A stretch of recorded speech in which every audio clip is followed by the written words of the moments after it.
CLP।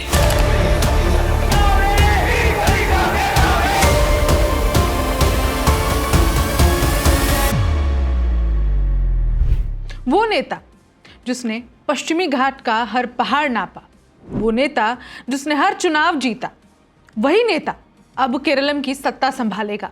Keralam की राजनीति में कई दिनों से चल रही सस्पेंस भरी उठापटक आखिरकार खत्म हो गई है।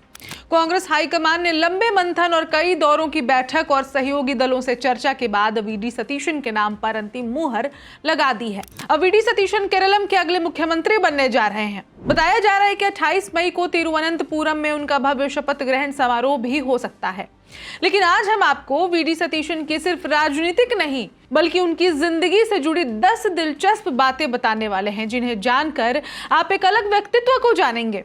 कैसे छात्र राजनीति से निकला ये नेता कांग्रेस का सबसे भरोसेमंद चेहरा बन गया, और आखिर क्यों कांग्रेस ने कई बड़े नेताओं को पीछे छोड़कर उन्हीं पर भरोसा किया। ये तो एक तरफ की कहानी है, राजनीतिक पक्ष है। दूसरी तरफ उनका किताबों से अनोखा प्रेम, वो शौक जो सदियों से एक जैसा है, जो उनके अलग व्यक्तित्व की एक छवि है, उनका पेशा, साथ ही उनकी जाति और राजनीति की सभी पहलुओं से अवगत कराएंगे। नमस्कार, मेरा नाम है ऋचा पराशर और आप देख रहे हैं वन इंडिया हिंदी। पश्चिमी घाट का हर पहाड़ नाप चुके हैं वीडी सतीशन। वीडी सतीशन सिर्फ राजनीतिक नेता नहीं है बल्कि प्रकृति प्रेमी भी है। उन्हें जंगलों, पहाड़ों और ट्रैकिंग का बेहद शौक है। कहा जाता है कि उन्होंने पश्चिमी घाट की लगभग हर बड़ी चोटी पर ट्रैकिंग की है। राजनीति की भागदौड़ और तनाव के बीच वे समय निकालकर प्रकृति के करीब रहना पसंद करते हैं। उनके करीबी बताते हैं कि सतीशन घंटों जंगलों और पहाड़ों जैसे इलाके में घूम सकते हैं। शायद यही वजह है कि उनकी छवि एक शांत, संतुलित और धैर्यवान नेता की बनी हुई है, और उनके जो प्रशंसक हैं, जो आम कार्यकर्ता हैं, उन्हें बहुत पसंद करते हैं। रोज कम से कम 50 पन्ने पढ़ते हैं। आज की राजनीति में जहां ज्यादातर नेता सिर्फ भाषणों तक सीमित रहते हैं, वहीं वीडी सतीशन की पहचान एक रीडिंग पॉलिटिशियन की है। कहा जाता है कि वे रोजाना कम से कम 50 पन्ने किताब पढ़ते हैं। राजनीति, संविधान, कानून, अर्थव्यवस्था, इतिहास और अंतर्राष्ट्रीय मामलों पर उनकी गहरी पकड़ मानी जाती है। विधानसभा में उनके भाषणों को सुनकर अक्सर विरोधी नेता भी हैरान रह जाते हैं। वे बिना तैयारी के शायद ही कभी बोलते हैं। छात्र राजनीति से शुरू हुआ सफर। वीडी सतीशन का जन्म केरलम के एर्नाकुलम जिले के नेटूर इलाके में हुआ। राजनीति में उनकी एंट्री किसी बड़े राजनीतिक परिवार के जरिए नहीं हुई। उन्होंने छात्र राजनीति से शुरुआत की। एसएच कॉलेज थेवरा में पढ़ाई के दौरान वे छात्र आंदोलन में सक्रिय हुए। बाद में महात्मा गांधी यूनिवर्सिटी में उन्होंने छात्र नेतृत्व की महत्वपूर्ण जिम्मेदारियां संभाली। National students union of India यानी एनएसयूआई में सक्रियता ने उन्हें कांग्रेस संगठन के भीतर पहचान दिलाई। यहीं से उनका राजनीतिक नेटवर्क मजबूत होना शुरू हो गया। पेशे से वकील भी हैं। बहुत कम लोग जानते हैं कि वीडी सतीशन राजनीति में आने से पहले कानून की पढ़ाई कर चुके हैं। उन्होंने केरलम हाई कोर्ट में वकालत भी की है, और यही वजह है कि विधानसभा में उनकी बहसें सिर्फ राजनीतिक नहीं होती बल्कि कानूनी तथ्यों और संविधान की गहरी समझ पर आधारित होती हैं। कई बार उन्होंने विधानसभा में सरकार को ऐसी कानूनी सवालों में घेरा कि मंत्री जवाब देने में असहज हो गए। पहली बार चुनाव हार गए थे। अभी तक आप ये बार बार सुन रहे हैं कि अब तक वो कोई चुनाव नहीं हारे, लेकिन अब तक जो चुनाव नहीं हारने से पहले जो पहला चुनाव था वो हारे थे। आज लगातार जीतने वाले सतीशन के राजनीतिक करियर की शुरुआत हार से हुई थी। 1990 के दशक में मध्य में उन्होंने पहली बार परवूर विधानसभा सीट से चुनाव लड़ा, लेकिन हार गए। लेकिन उस हार ने उन्हें कमजोर नहीं किया। उन्होंने अगले कई साल अपने क्षेत्र में लगातार काम किया, लोगों के बीच रहे, स्थानीय मुद्दों को उठाया और संगठन को मजबूत किया। फिर आया साल 2001। उन्होंने परवूर सीट जीत ली। इसके बाद उन्होंने पीछे मुड़कर नहीं देखा। 25 साल से एक ही सीट पर जीत रहे हैं। वीडी सतीशन पिछले 25 सालों से परवूर विधानसभा सीट का प्रतिनिधित्व कर रहे हैं। 2001, 2006, 2011, 2016, 2021, अब 2026 भी जीत चुके हैं। लगातार 6 बार विधायक चुने जाना कोई छोटी बात नहीं है। 2026 के चुनाव में उन्होंने सीपीआई उम्मीदवार को 20,000 से ज्यादा वोटों से हराया। यह दिखाता है कि उनकी जमीनी पकड़ कितनी मजबूत है।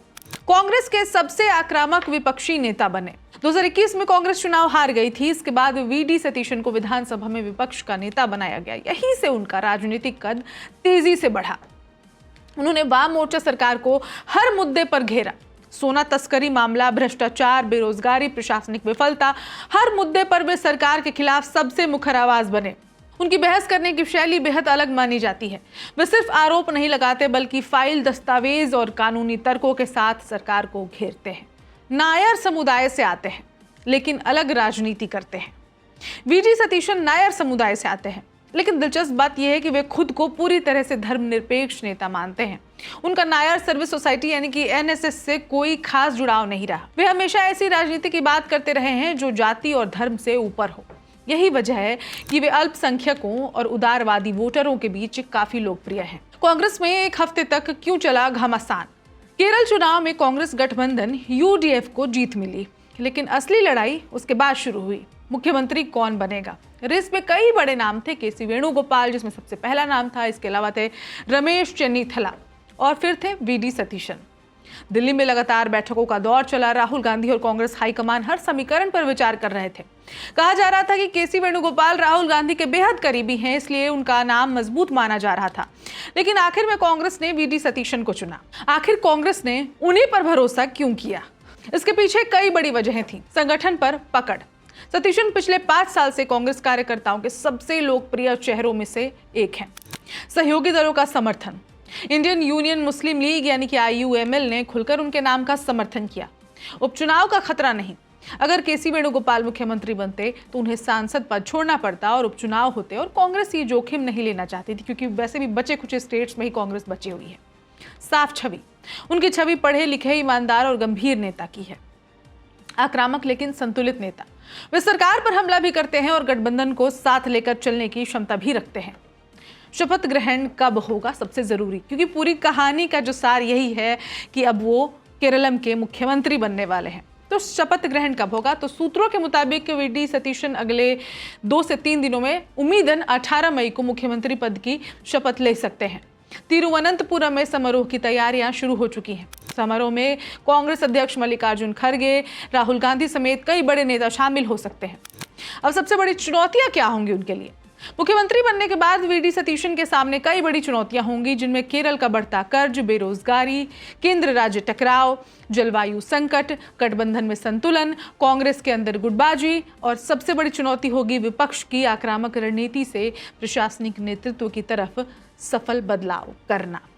कुल मिलाकर ये कह सकते हैं कि वीडी सतीशन की कहानी संघर्ष, धैर्य और तैयारी की कहानी है। एक ऐसा नेता जिसने छात्र राजनीति से शुरुआत की, हार देखी, लगातार मेहनत की, कानून पढ़ा, पहाड़ चढ़े, किताबें पढ़ी और अब केरलम की सत्ता के शीर्ष तक पहुंच चुका है। अब पूरा देश ये देखने वाला है कि विपक्ष में सरकार को घेरने वाला ये नेता खुद सरकार चलाने में कितना सफल साबित होता है। इस खबर में इतना ही, लेकिन वीडी सतीशन के बारे में जो पॉइंट्स हमने आपको बताए उनमें से आप कितने पॉइंट्स जानते थे? उनके बारे में आप क्या क्या जानते थे? या कुछ ऐसी बातें हैं जो हमने मिस कर दी हो, जो हमें नहीं मालूम हो या हम कवर करना भूल गए हो, वो भी आप कमेंट में बताइए। और ऐसी और खबरों के लिए देखते रहिए one India Hindi. Subscribe to One India and never miss an update. Download the One India app now.